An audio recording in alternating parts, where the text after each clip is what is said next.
$10 marka waxaa $10 ma hayo $5 diyaar waan dhahay waxaan rabaa inaan sheekada ii sii socoto waxay igu jawaabteen yahow balwadaan leeyahay kaniiniyaa u baahanahay kaniinigii siinaya lagu gadaa. maalin wanaagsan saaxiibadeeda.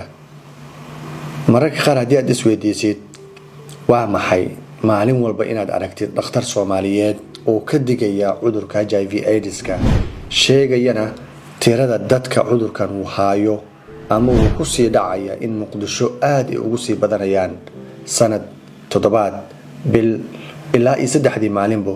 dhakhaatiirtu waxay sheegaan tiro cusub oo dhalinyaro Soomaaliyeed kiisaskooda in la diiwaan geliyo iyaga oo waliba xogtooda aad u ilaaliyo.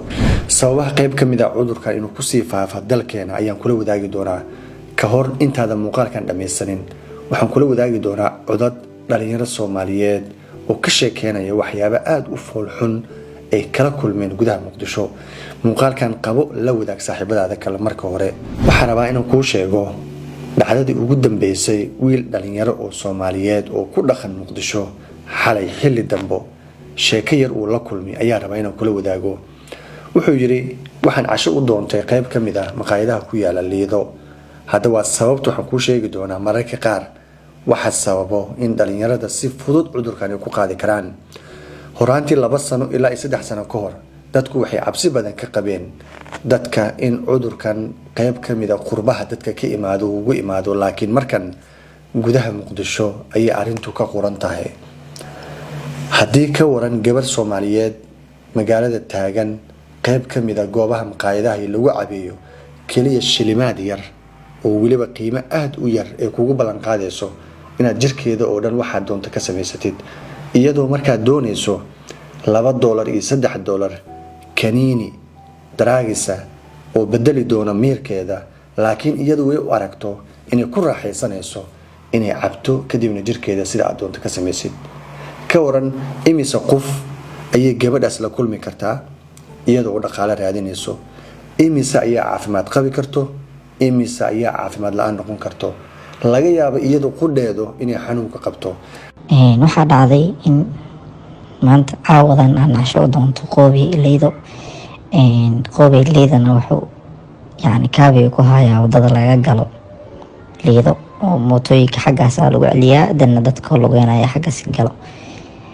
marka gaari baan watay 2 qof baan ahayn inta xaafadan ka baxnay waxaan tagay qoobi Liido. markii aan soo casheynay aan soo laabanay soo dhaqaaqnay baa inta u dhaxaysa adaa taqaanid qoobi Liido iyo gaadiidka booliska waxaa soo naga hor yimid gabar aad u qurxan. waxaan dabaa inaan xogaa la hadlo oo aan lambarka qoto si aan ula hasaabo. arrinkii gabadhii cabaar baan la sheekaystay oo xogaa hadalkeena uu soo kaya baxay.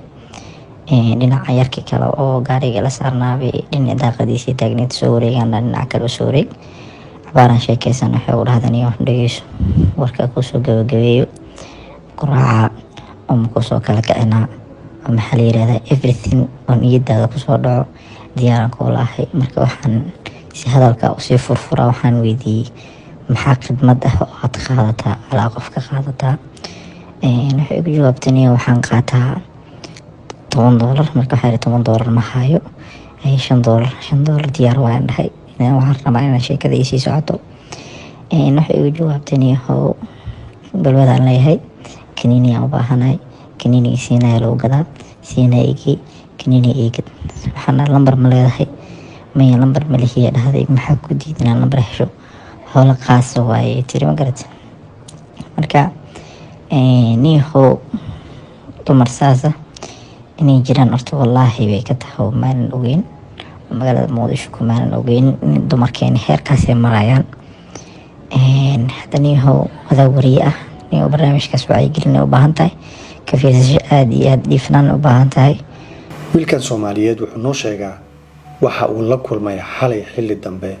ka waran haddii gabadhan waxa iyada ay rabto u sameyn lahaa ayna qabto cudurkan isagu dabcan waa uu la kulmi lahaa cudurkaas. imisa marka fududeysan karto oo dhalinyaro Soomaaliyeed haddii ay la kulmaan iyagoo markaa shaydaanka iyo naftooda iyo dhaldhalaalka gabadhaas raaci lahaa dhibkana ku dhici lahaa haddii ay qabin xitaa iyadu qof kale oo qaba ay la kulmi kartaa si fudud ayuuna ku sii faafi karaa cudurkan fadlan taxadar haddii aad joogto Muqdisho muuqaalkan la wadaag saaxiibadaada kale mahadsanideen